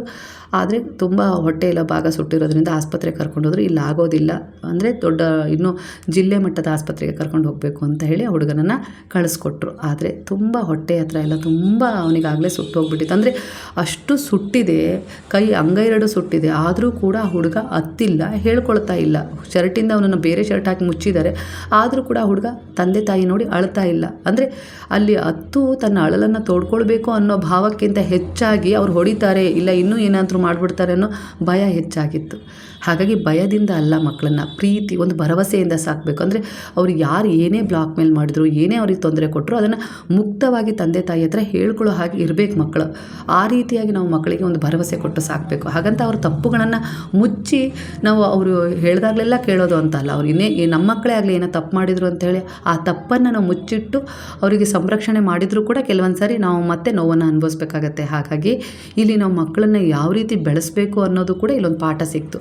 ಅರ್ಥ ಮಾಡ್ಕೊಳ್ಳಿ. ಅಲ್ಲಿಗೆ ಇಲ್ಲಿ ಏನು ವಿಚಾರ ಅಂದರೆ, ನನ್ನ ಮಗನೂ ಕೂಡ ಹೇಳಿಬಿಟ್ಟಿದ್ದಾನೆ ಅದೇ ಸಮಯದಲ್ಲಿ. ಅಂದರೆ ಇವರಿಬ್ಬರು ಒಂದೇ ವಯಸ್ಸಿನವರಲ್ಲ, ಹಾಗಾಗಿ ನಾನು ಬರ್ತೀನಿ ಕಣೋ ನಿನ್ನ ಜೊತೆಗೆ ಅಂತ ಅವ್ರು 3-4 ಜನ ಕರ್ಕೊಂಡು ಹೋಗ್ತಾ ಇದ್ರಲ್ಲ ಹುಡುಗನ ಜೊತೆಗೆ ಹೇಳಿದ್ದಾರೆ. ಇಲ್ಲ ಬೇಡ ನೀನೇನು ಬರೋದು ಬೇಡ, ನೀನು ಇಲ್ಲೇ ಇರೋ ದೇವಸ್ಥಾನದ ಹತ್ರ ನಾವು ಎಲ್ಲ ಮುಗಿಸ್ಕೊಂಡು ಬಂದು ನಿನಗೆ ಹೇಳ್ತೀವಿ ಅಂತ ಹೇಳಿದ್ದಾರೆ. ಇವನು ಸ್ವಲ್ಪ ತುಂಬಾ ತುಂಟ ನನ್ನ ಮಗನು, ಆದರೂ ಕೂಡ ಭಯದಿಂದ ಹೋಗಿಲ್ಲ. ಬೇಡ ಅಂದಿದ್ದಾರಲ್ಲ ಹಂಗಾಗಿ ಹೋಗಿಲ್ಲ. ಎಲ್ಲ ಅನಾಹುತ ಆಗಿ ಸಂಜೆ ಅವನನ್ನು ಆಸ್ಪತ್ರೆಗೆ ಕರ್ಕೊಂಡು ಹೋದ್ಮೇಲೆ ನನಗನ್ನಿಸ್ತು, ನನ್ನ ಮಗನು ಎಲ್ಲೋ ಒಂದು ಸಾರಿ ಆ ಜಾಗದಲ್ಲಿ ಇದ್ದ, ನಾನೂ ಬರ್ತೀನಿ ಅಂತ ಹಠ ಮಾಡ್ದ, ಹೋಗ್ಬಿಡ್ಬೋದಿತ್ತು. ಇಲ್ಲ ಅವ್ರು ಕರ್ಕೊಂಡು ಹೋಗ್ಬಿಡ್ಬೋದಿತ್ತು. ಇಲ್ಲ ಆ ಹುಡುಗನ ಫ್ರೆಂಡೇ ಇವನಾಗಿರೋದ್ರಿಂದ ಇವನನ್ನು ಕೂಡ ಅವನ ಜೊತೆ ಸೈಕಲ್ ಮೇಲೆ ಕೂರಿಸಿ ಬೆಂಕಿ ಹಚ್ಬೋದಿತ್ತು. ಈ ರೀತಿ ಎಲ್ಲ ನಡಿಬಹುದಿತ್ತು, ನಡಿಬಾರ್ದು ಅನ್ನೋದಲ್ಲ. ಆದರೆ ಎಲ್ಲೋ ಒಂದು ರೀತಿಯಲ್ಲಿ ನಾವು ನಂಬಿದ ಭರವಸೆ ನಮ್ಮನ್ನು ಗೆಲ್ಲಿಸ್ತಾ, ಅಂದರೆ ನನ್ನ ಮಗುನ ನಾನು ಎಲ್ಲೋ ಆಟ ಆಡೋಕ್ಕೆ ಬಿಟ್ಟಿದ್ದೀನಿ ನಂಬಿಕೆಯಿಂದ. ಆದರೆ ಇಲ್ಲಿ ನಾನು ಗುರುವಿನ ಸೇವೆ ಮಾಡ್ತಾಯಿದ್ದೀನಿ, ಅವರ ಪ್ರಾರ್ಥನೆ ಮಾಡ್ತಾಯಿದ್ದೀನಿ, ಭಜನೆ ಮಾಡ್ತಾಯಿದ್ದೀನಿ, ಏನೋ ಅವರಲ್ಲೊಂದು ನಂಬಿಕೆ ಇಟ್ಟು ಶರಣಾಗಿದ್ದೀನಿ. ಅಂದರೆ ಆ ಶರಣಾಗತಿಯ ಭಾವ ನನ್ನ ಮಗನ ಅಲ್ಲಿ ರಕ್ಷಣೆ ಮಾಡ್ತಾ ಕೂಡ ಎಲ್ಲೋ ಒಂದು ರೀತಿಯಲ್ಲಿ ಪ್ರಶ್ನೆ ಆಗಿರುತ್ತೆ. ಆ ಮಗುನೂ ಉಳಿತು, ಆ ಮಗು ತುಂಬ ಒಳ್ಳೆಯ ಮಗು, ತುಂಬ ಮುಗ್ಧ ಸ್ವಭಾವ. ಅವನಿಗೂ ಕೂಡ ಸ್ವಲ್ಪ ನೋವು ಸಿಕ್ತು. ಆ ನೋವು ಎಲ್ಲೋ ಒಂದು ರೀತಿಯಲ್ಲಿ ತಂದೆ ತಾಯಿಗೆ ಎಚ್ಚರಿಕೆ ಆಗಿತ್ತಾ, ಆ ಮಗು ನೋವು ಅನುಭವಿಸುವ ಮೂಲಕ ಅವರಿಗೊಂದು ಪಾಠ ಆಗಿತ್ತಾ, ಇದು ಪ್ರಶ್ನೆ ನನ್ನಲ್ಲಿ ಸಿಕ್ಕಾಪಟ್ಟೆ ಮೂಡ್ತಾ ಇದೆ. ಯಾಕಂದರೆ ಅವರು ಕೂಡ ಆ ಮಗುವನ್ನು ತುಂಬ ನಿಯಂತ್ರಣದಲ್ಲಿಟ್ಟಿದ್ರು. ಅನಾಥ ಮಗುನ ತಂದು ಸಾಕೊಂಡಿದ್ದೀವಿ, ನಮ್ಮ ಕಂಟ್ರೋಲಲ್ಲಿ ಇರಲಿ ಅನ್ನೋದಕ್ಕೆ ಹಂಗೆ ಮಾಡಿದರು, ಇಲ್ಲ ಅವನನ್ನು ಹೆದರಿಕೆಯಲ್ಲೇ ಬೆಳೆಸಬೇಕು ಅನ್ನೋದಕ್ಕೆ ಮಾಡಿದರು. ಒಟ್ಟಾರೆಗೆ ಅವನಿಗೆ ತುಂಬ ಭಯದಲ್ಲಿ ಇಟ್ಟಿದ್ರು. ಆ ಭಯ ಅವನು ಸತ್ಯವನ್ನು ಹೇಳೋಕ್ಕೆ ಆಗಲಿಲ್ಲ. ತಂದೆ ತಾಯಿನ ನೋಡಿ ಬೇಗ ಹೋಗಿ ಅಪ್ಕೊಂಡು ಅಮ್ಮ ನನಗೆ ಹಿಂಗೆ ಮಾಡಿಬಿಟ್ರು ಅಂತ ಹೇಳಲಿಲ್ಲ. ಭಯದಿಂದ ತನಗಾದ ನೋವನ್ನು ಸಹಿಸ್ಕೊಂಡು, ಆ ನೋವು ಉರಿಯನ್ನು ಸಹಿಸ್ಕೊಂಡು ಏನೂ ಆಗಿಲ್ಲಮ್ಮ, ಏನೂ ಆಗಿಲ್ಲ, ನಾನು ಬಿದ್ದುಬಿಟ್ಟೆ, ಬೆಂಕಿ ಉರಿತಾಯಿತ್ತು, ನಾನು ಬಿದ್ದುಬಿಟ್ಟೆ ಅಂತೇಳಿ ಈ ರೀತಿ ಆ ಹುಡುಗ ಸುಳ್ಳು ಹೇಳ್ತು ಅಂದರೆ ಇಲ್ಲಿ ತಪ್ಪು ಯಾರದು? ತಂದೆ ತಾಯಿದ, ಆ ಮಗುವಿನದ್ದ, ಏನು ಅಂತಲೇ ನನಗೂ ಅರ್ಥ ಆಗ್ತಿಲ್ಲ. ನಿಮಗೇನು ಅನಿಸ್ಬೋದು ಇದರಲ್ಲಿ? ಮಕ್ಕಳನ್ನು ನಂಬಬೇಕು, ಪ್ರೀತಿಯಿಂದ ಬೆಳೆಸಬೇಕು ಅಷ್ಟೇ. ತಂದೆ ತಾಯಿನ ನೋಡಿದ್ರೆ ಅವರು ಯಾರು ಏನೇ ಬ್ಲಾಕ್ ಮೇಲ್ ಮಾಡಿದ್ರು ಕೂಡ ಹೇಳ್ಕೊಳ್ಳೋವಂಥ ಭರವಸೆ ಇರಬೇಕು ಮಕ್ಕಳಿಗೆ. ನನಗನ್ನಿಸ್ತು, ನನಗೆ ಒಂದು ಕ್ಷಣ ರಾತ್ರಿ ಎಲ್ಲ ಮೈ ಜುಮ್ ಅನ್ನಿಸ್ತು. ನನಗೇನು ಅನ್ನಿಸ್ತು ಅಂದರೆ, ನನ್ನ ಮಗನೂ ಕೂಡ ಅದೇ ಜಾಗದಲ್ಲಿದ್ದ. ಹೋಗ್ಬಿಟ್ಟಿದ್ರೆ ಅವ್ರು ಕರೆದಾಗ, ನಾನು ಬರಲ್ಲ ಅಂದಾಗ ಕರ್ಕೊಂಡು ಹೋಗ್ಬಿಟ್ಟಿದ್ರೆ ಏನೆಲ್ಲ ಆಗ್ಬಿಡ್ತಿತ್ತು. ಅಂದರೆ ಇವತ್ತು ನಾನು ಏಕಾದಶಿ ವ್ರತ ಮಾಡಿದ್ದೆ, ಬಾಬಾರವರ ಒಂದು ವ್ರತ ಮಾಡಿದ್ದೆ, ಎಲ್ಲೋ ಒಂದು ರೀತಿ ನಾನು ಭರವಸೆ ಕಳ್ಕೊಂಡ್ಬಿಡ್ತಿದ್ದೆ. ನಾನು ನಿಮ್ಮ ಸೇವೆಯಲ್ಲಿ ಇದ್ದರೂ ಕೂಡ ನಮ್ಮ ಮಗುವಿನ ಜೀವನದಲ್ಲಿ ಹೀಗೆ ಆಯಿತಾ, ನನಗೇನಾದರೂ ಪಾಠ ಕಲಿಸಿದ್ರಾ, ಇಲ್ಲ ಈ ರೀತಿ ನಡಿಬೇಕಾಗಿತ್ತಾ, ಏನು ಅಂತ ಗೊತ್ತಾಗಲಿಲ್ಲ. ಒಟ್ಟಾರೆಯಾಗಿ ಆ ಜಾಗದಲ್ಲಿ ನನ್ನ ಮಗನೂ ಇರಬೇಕಾಗಿತ್ತು, ಅದರಿಂದ ಸೇಫ್ ಆಗಿದ್ದ. ಎಲ್ಲೋ ಒಂದು ರೀತಿಯಲ್ಲಿ ನಾವು ಮಾಡುವ ಪೂಜೆ, ಸಮರ್ಪಣೆ ಭಾವ, ನಾಮಸ್ಮರಣೆ, ಒಂದು ಒಳ್ಳೆಯ ಉದ್ದೇಶದ ಕರ್ಮದ ಸೇವೆ, ದಯೆ, ಕರುಣೆ, ಪ್ರೇಮ, ಮನುಷ್ಯತ್ವ, ಮಾನವೀಯತೆಯ ಭಾವನೆಗಳಿದಾವಲ್ವ, ಅವು ಒಂದಲ್ಲ ಒಂದು ರೀತಿಯಲ್ಲಿ ಎಲ್ಲೋ ನಮ್ಮ ಮಕ್ಕಳನ್ನು ನಾವು ನಂಬಿಕೆಯಿಂದ ಬಿಟ್ಟಿರ್ತೀವಿ ಅಂದರೆ ಆ ಜಾಗದಲ್ಲಿ ಆ ಎಲ್ಲ ಒಂದು ಕ್ರಿಯೆಗಳು ಅಂದರೆ ಮಾಧ್ಯಮವಾಗಿ ಅಲ್ಲಿ ಕೆಲಸ ಮಾಡ್ತಾ ಇರ್ತೇವೆ, ಸಪೋರ್ಟ್ ಮಾಡ್ತಾ ಇರ್ತೇವೆ. ನಾನು ಹಿಂದೆ ಕೂಡ ಹೇಳಿದ್ದೀನಿ, ಒಂದು ಮಗು ಒಂದು ಪರೀಕ್ಷೆಯಲ್ಲಿ ಪಾಸ್ ಆಗಬೇಕು ಅಂತ ಅಂದರೆ ಅರ್ಧ ಮಾರ್ಕ್ಸ್ ಕಡಿಮೆ ಆಗಿರುತ್ತೆ ಅಂದರೆ ಎಲ್ಲೋ ಒಂದು ರೀತಿಯಲ್ಲಿ ಅವನು ಹಿಂದೆ ಯಾರಿಗೋ ಮಾಡಿದ ಒಂದು ಪುಣ್ಯದ ಕೆಲಸ ಆ ಅರ್ಧ ಮಾರ್ಕ್ಸ್ ಲೆಕ್ಕಕ್ಕೆ ಬರೆದ ಹಾಗೆ ಅವನು ಅಲ್ಲಿ ಮುಂದೆ ಹೋಗಿರ್ತಾನೆ. ಆ ಕೆಲಸ, ಆ ಸೀಟ್ ಅವನಿಗೆ ಸಿಕ್ಕಿರುತ್ತೆ. ಈ ರೀತಿ ಕೂಡ ಆಗುತ್ತೆ. ಅಂದರೆ ಪುಣ್ಯ ನಾವು ಯಾವುದೇ ರೀತಿಯಲ್ಲಿ ಮಾಡಿದರೂ ಕೂಡ ಅದು ಸೇವೆ, ದಾನ, ಧರ್ಮ, ಮನುಷ್ಯತ್ವ, ಮಾನವೀಯತೆ, ಪೂಜೆ, ನಾಮಸ್ಮರಣೆ ಇವೆಲ್ಲವೂ ಕೂಡ ಭಗವಂತನನ್ನು ನಾವು ಸೇರುವ ಮಾಧ್ಯಮವಾಗಿದೆ. ಅಂದರೆ ಅವನ ಸನಿಹಕ್ಕೆ ನಮ್ಮನ್ನು ಕರ್ಕೊಂಡು ಹೋಗೋಕ್ಕೆ ಇವೆಲ್ಲವೂ ನಮಗೆ ಕಾರಣವಾಗಿರ್ತವೆ. ಹಾಗಾಗಿ ಪೂಜೆ ಪುನಸ್ಕಾರ ಮಾಡಿದ್ದೀನಿ, ನಾನು ಮಾಡದೇ ಇರೋ ವ್ರತ ಇಲ್ಲ, ಪೂಜೆ ಇಲ್ಲ ಅಂತೇಳಿ ನಾವು ನಮ್ಮ ಪೂಜೆ, ನಮ್ಮ ಪ್ರಾರ್ಥನೆ ಮೇಲೆ ಅಪನಂಬಿಕೆ ಪಡೋದಲ್ಲ. ನಾನು ಮಾಡಿದ್ದೀನಿ, ಖಂಡಿತ ಇವತ್ತು ನನಗೆ ಒಳ್ಳೇದಾಗದೇ ಇರ್ಬೋದು, ನನ್ನ ಕರ್ಮವನ್ನು ಅನುಭವಿಸ್ಲಿಕ್ಕೆ ಇಲ್ಲ, ಅದನ್ನು ಕಳ್ಕೊಳ್ಳೋಕ್ಕೆ ಭಗವಂತ ಗುರುವು ಒಂದು ಯೋಜನೆ ಮಾಡಿ ಅವಕಾಶ ಕೊಟ್ಟಿದ್ದಾರೆ. ಅದನ್ನು ಕಳ್ಕೊಳ್ಳೋಣ. ನಾನು ಏನು ಮಾಡಿದ್ದೀನಿ ನನ್ನ ಒಳ್ಳೆಯ ಕೆಲಸ, ಈಗ ಅದರ ಒಂದು ಪುಣ್ಯವನ್ನು ಅವರು ಖಂಡಿತ ನನಗೆ ಒಂದು ಒಳ್ಳೆಯ ರೀತಿಯಲ್ಲಿ ಒಂದು ಭವಿಷ್ಯದ ರೂಪದಲ್ಲಿ, ಜೀವನದ ರೂಪದಲ್ಲಿ ಕೊಟ್ಟೇ ಕೊಡ್ತಾರೆ ಅನ್ನೋ ನಂಬಿಕೆ ಇರಬೇಕು. ನಾವು ಮಾಡೋ ಒಂದು ಪ್ರಾರ್ಥನೆ ಇರುತ್ತಲ್ಲ, ಅದು ನಮ್ಮ ಕುಟುಂಬಕ್ಕೋಸ್ಕರ ಆಗಿರುತ್ತೆ. ಅಂದರೆ ಮಕ್ಕಳು ಚೆನ್ನಾಗಿರಬೇಕು, ಕುಟುಂಬ ಚೆನ್ನಾಗಿರಬೇಕು, ಎಲ್ಲರೂ ನಾವು ಚೆನ್ನಾಗಿರಬೇಕು, ಆರೋಗ್ಯವಾಗಿರಬೇಕು, ಯಾವುದೇ ರೀತಿ ಸಮಸ್ಯೆಗಳು ಎದುರಾಗಬಾರ್ದು ಅಂತೇಳಿ ಪ್ರತಿನಿತ್ಯ ನಮ್ಮ ಪ್ರಾರ್ಥನೆ ಇರುತ್ತೆ.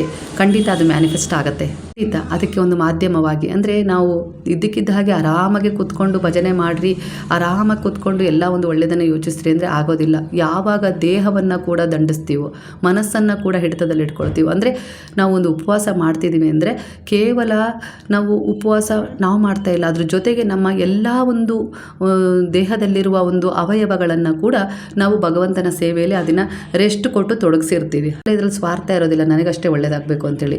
ನಮ್ಮ ಎಲ್ಲ ರೀತಿಯಲ್ಲಿ ಒಂದು ಮನಸ್ಸಾಗಿರ್ಬೋದು, ಹಾಗೆ ಹೊಟ್ಟೆಗೆ ರೆಸ್ಟ್ ಕೊಟ್ಟಾಗಿರ್ಬೋದು, ಮನಸ್ಸಾಗಿರ್ಬೋದು, ಅದನ್ನು ಕೂಡ ನಾವು ಭಗವಂತ ನಾಮಸ್ಮರಣೆಯಲ್ಲಿ ಇಟ್ಟಿರ್ತೀವಿ. ಹಾಗೆ ದೇಹನೂ ಕೂಡ ಅವತ್ತು ರೆಸ್ಟ್ ಕೊಟ್ಬಿಟ್ಟಿರ್ತೀವಿ. ಯಾವುದೇ ರೀತಿ ಅದಕ್ಕೆ ಹೆವಿ ಅಂದರೆ ಊಟ ಕೊಟ್ಟಿರೋದಿಲ್ಲ, ಏನು ಕೊಟ್ಟಿರೋ ಅದು ಕೂಡ ರೆಸ್ಟ್ ಮಾಡ್ತಾ ಇರುತ್ತೆ. ರೆಸ್ಟ್ ಮಾಡೋದ್ರ ಜೊತೆಗೆ ಅದು ಕೂಡ ನಮಗೆ ಸಪೋರ್ಟ್ ಮಾಡುತ್ತೆ. ಧ್ಯಾನ ಮಾಡೋದು ಅಂದರೆ ಅದಕ್ಕೆ ಕೆಲಸ ಇರಲ್ಲ ಅಂದಾಗ ನಮ್ಮ ಮನಸ್ಸು, ನಮ್ಮ ದೇಹ ಯಾವ ಒಂದು ಕ್ರಿಯೆಗೆ ಒಳಪಟ್ಟಿರುತ್ತೋ ಅದಕ್ಕೆ ಅದು ಕೂಡ ಒಳಪಟ್ಟಿರುತ್ತೆ. ಅಂದರೆ ಇಲ್ಲಿ ನಮ್ಮ ಇಂದ್ರಿಯಗಳನ್ನು ಕೂಡ ನಾವು ಉಪವಾಸದ ಜೊತೆ ಭಗವಂತನ ಸೇವೆಯಲ್ಲಿ ಸಮರ್ಪಣೆ ಮಾಡಿರ್ತೀವಿ ಅಂತೇಳಿ. ಹಾಗಾಗಿ ತಿಂಗಳಿಗೊಂದು ಉಪವಾಸ, ವಾರಕ್ಕೊಂದು ಉಪವಾಸ ಮಾಡೋದು ಬಹಳ ಒಳ್ಳೆಯದು. ಅಂದರೆ ಸಾತ್ವಿಕ ಆಹಾರದೊಂದಿಗೆ ತುಂಬ ಕಟ್ಟುನಿಟ್ಟಾದ ಉಪವಾಸ ಮಾಡೋಕ್ಕಾಗಲಿಲ್ಲ ಅಂದರೆ ನೀರು, ಹಣ್ಣು ಸೇವನೆ ಮಾಡಿ ನಾವು ಉಪವಾಸ ಮಾಡೋದ್ರಿಂದ ಏನಾಗುತ್ತೆ ಅಂದರೆ ನಮ್ಮ ಒಂದು ಆಸೆ ಆಕಾಂಕ್ಷೆಗಳನ್ನು ನಾವು ಈಡೇರಿಸ್ಕೊಳ್ಳೋಕ್ಕೆ ಆ ವ್ರತವನ್ನು ಮಾಡ್ತಾ ಇರ್ತೀವಿ ಉಪವಾಸ ಮಾಡಿ ಅಂತ ಅಲ್ಲ. ಅದ್ರ ಜೊತೆಗೆ ನಮ್ಮ ಇಂದ್ರಿಯಗಳನ್ನು, ನಮ್ಮ ದೇಹದ ಅವಯವಗಳನ್ನು ಕೂಡ ಆ ಭಗವಂತನ ಸೇವೆಯಲ್ಲಿ ತೊಡಗಿಸಿರ್ತೀವಿ. ಇದರ ಪುಣ್ಯ ಕೂಡ ನಮಗೆ ಪ್ರಾಪ್ತಿಯಾಗುತ್ತೆ. ಆ ದೇಹಕ್ಕೂ ಕೂಡ ಒಂದು ದಿನ ರೆಸ್ಟ್ ಕೊಟ್ಟು ಅದಕ್ಕೆ ಕೂಡ ನಾವು ಒಂದು ಭಗವಂತನ ಸೇವೆಯಲ್ಲಿ ಪಾಲ್ಗೊಳ್ಳುವಂತೆ ಮಾಡಿರ್ತೀವಿ. ಇದು ಕೂಡ ಒಂದು ಪುಣ್ಯದ ವೃದ್ಧಿಯೇ ಆಗಿರುತ್ತೆ. ನಾನು ಮಾಡಿದೆ ಅದರಿಂದ ನನ್ನ ಮಗ ರಕ್ಷಣೆ ಆಯ್ದ ಅಂತ ಅಲ್ಲ, ನನಗೆ ಒಟ್ಟು ನಂಬಿಕೆ. ನಾನು ಗುರುವಿನಲ್ಲಿ ಸಮರ್ಪಣೆ ಆಗಿದ್ದೀನಿ, ನನ್ನ ಕುಟುಂಬವನ್ನು ಅವರಿಗೆ ಸಮರ್ಪಣೆ ಮಾಡಿದ್ದೀನಿ, ನನ್ನ ಮಕ್ಕಳು ಏಳು ಬೀಳು ಅವರನ್ನು ಪೂರ್ಣವಾಗಿ ಎಲ್ಲವನ್ನ ಅವರಲ್ಲಿ ಸಮರ್ಪಣೆ ಮಾಡಿದ್ದೀನಿ. ಹೊರಗಡೆ ಆಟಕ್ಕೆ ಕಳಿಸ್ಬೇಕಾದ್ರೆ, ಸ್ಕೂಲಿಗೆ ಕಳಿಸ್ಬೇಕಾದ್ರೆ ಭಗವಂತ ಗುರುವೇ ನಿಮ್ಮ ಜೊತೆ, ನಾನು ಅವನ ಜೊತೆಗೆ ಇರೋಕ್ಕಾಗೋದಿಲ್ಲ, ಎಲ್ಲ ಸಮಯದಲ್ಲೂ ನೀವು ಅವನ ಜೊತೆಗೆ ಇರಬೇಕು ಅನ್ನೋ ರೀತಿಯಲ್ಲಿ ದಿನನಿತ್ಯ ಪ್ರಾರ್ಥನೆ ಮಾಡಿ ಕಳಿಸ್ತೀವಿ ಅಂದರೆ ಆ ಸಮರ್ಪಣೆಗೆ ಗುರುವು ಖಂಡಿತ ಒಂದು ಸಂಪರ್ಕ ಹೊಂದುತ್ತಾರೆ. ಖಂಡಿತ ನಮ್ಮ ಒಂದು ಮನಸ್ಸಿಗೆ ಅವರು ಸ್ಪಂದಿಸಿ ನಾವೇನು ಅವರಿಗೆ ಎಷ್ಟು ಹತ್ತಿರದಿಂದ ಹತ್ತಿರದಿಂದ ಮಾತನಾಡಿ ಅವ್ರ ಜೊತೆ ನಮ್ಮ ಒಂದು ಸಮಸ್ಯೆಯನ್ನು, ನಮ್ಮ ಒಂದು ಮಾತುಕತೆ, ನಮ್ಮ ಒಂದು ಹತ್ತಿರದಿಂದ ಅವ್ರ ಜೊತೆ ನಾವು ಒಂದು ಅವಿನಾಭಾವ ಸಂಪರ್ಕಕ್ಕೆ ಕನೆಕ್ಟ್ ಆಗಿ ಕೆಲವೊಂದು ಸಾರಿ ನಾವು ಬಯಸಿದ ಹಾಗೆ ನಡೀಲಿಲ್ಲ ಅಂದರೆ, ಯಾವಾಗಲೂ ನಡೆಯೋದಿಲ್ಲ ಅಂದರೆ, ಬಹುಶಃ ನಾವು ನಂಬಿದ ಗುರು ನಮಗಿಂತ ಹೆಚ್ಚು ತಿಳಿದಿದ್ದಾರೆ ನಮ್ಮ ನಾಳೆಯನ್ನು ಅಂಥೇಳಿ ನಾವು ನಂಬಬೇಕು. ಹಾಗಾಗಿ ನಮ್ಮ ಒಂದು ಅಪೂರ್ಣ ಆಸೆ ಆಗಿರ್ಬೋದು, ಇಚ್ಛೆ ಆಗಿರ್ಬೋದು, ಖಂಡಿತ ಅದು ಪೂರ್ಣಗೊಂಡಿಲ್ಲ ಅಂದರೆ ಅದಕ್ಕೊಂದು ಕಾರಣ ಇರುತ್ತೆ. ಯಾಕಂದರೆ ನಾವು ಅವರ ಶರಣದಲ್ಲಿದ್ದೀವಿ. ನೀವು ಅವರ ಶರಣದಲ್ಲಿಲ್ಲ ಅಂದರೆ ನಿಮ್ಮ ಜೀವನದಲ್ಲಿ ಏನು ಬೇಕಾದರೂ ಆಗ್ಬೋದು, ಅದನ್ನು ತಡಿಲಿಕ್ಕೆ ಯಾರೂ ಇರೋದಿಲ್ಲ. ಆದರೆ ನಿಮ್ಮ ಒಂದು ಕುಟುಂಬವನ್ನು, ನಮ್ಮ ಒಂದು ಕುಟುಂಬವನ್ನು, ಹಾಗೆ ನಮ್ಮ ಒಂದು ಪೂರ್ಣ ಜವಾಬ್ದಾರಿಯನ್ನು ಭಗವಂತನಿಗೆ ಶರಣಾಗಿಸಿ ನಾವು ನಡೀತಾ ಇದ್ವಿ ಅಂದರೆ ಅಲ್ಲಿ ನಮ್ಮ ಒಂದು ಹಸ್ತಕ್ಷೇಪ ಏನೂ ಇರೋದಿಲ್ಲ. ಎಲ್ಲ ನಾವು ನಂಬಿದ ಗುರುವಿನ, ದೈವದ ಹಸ್ತಕ್ಷೇಪವೇ ನಮ್ಮ ಜೀವನದಲ್ಲಿ ನಡೀತಾ ಇರುತ್ತೆ. ಅದನ್ನು ನಾವು ಪರಿಪೂರ್ಣವಾಗಿ ನಂಬಿ ಪ್ರಾಮಾಣಿಕ ಪ್ರಯತ್ನದೊಂದಿಗೆ ಮುಂದೆ ಸಾಕ್ತಾನೆ ಇರಬೇಕು, ಒಂದು ವಿಶ್ವಾಸದ ಬಲದೊಂದಿಗೆ. ನಾನು ಯಾಕೆ ಈ ವಿಚಾರ ಹೇಳಿದೆ ಅಂದರೆ, ಇಂಥದ್ದು ಎಷ್ಟೋ ಒಂದು ಘಟನೆಗಳು ನನ್ನ ಜೀವನದಲ್ಲಿ ನಡೆದಿದ್ದಾವೆ. ಆದರೆ ನನಗೆ ಭಗವಂತ ಎಲ್ಲ ರೀತಿಯಲ್ಲೂ ನಾನು ನಂಬಿದ ಬಾಬಾ ನನ್ನನ್ನು ಕಾಪಾಡಿದ್ದಾರೆ, ರಕ್ಷಣೆ ಮಾಡಿದ್ದಾರೆ. ನಾನು ಇಲ್ಲಿ ಮನೇಲಿ ಕೂತು ಸ್ಮರಣೆ ಮಾಡ್ತಾಯಿದ್ದೆ, ಬಾಬಾ ಇವತ್ತು ಸಂಜೆ ನಿಮಗೆ ಉಸುಲಿ ಮಾಡಿಕೊಡ್ಬೇಕು, ದೇವಸ್ಥಾನಕ್ಕೆ ಹಂಚಬೇಕು, ಹಾಗೆ ಏನೆಲ್ಲ ಒಂದು ರೀತಿಯಲ್ಲಿ ಆ ಒಂದು ವಿಚಾರದ ಬಗ್ಗೆ ನಾವು ದಿನ ಪೂರ್ತಿ ಚರ್ಚೆ ಮಾಡ್ತಾ ಇರ್ತೀನಿ.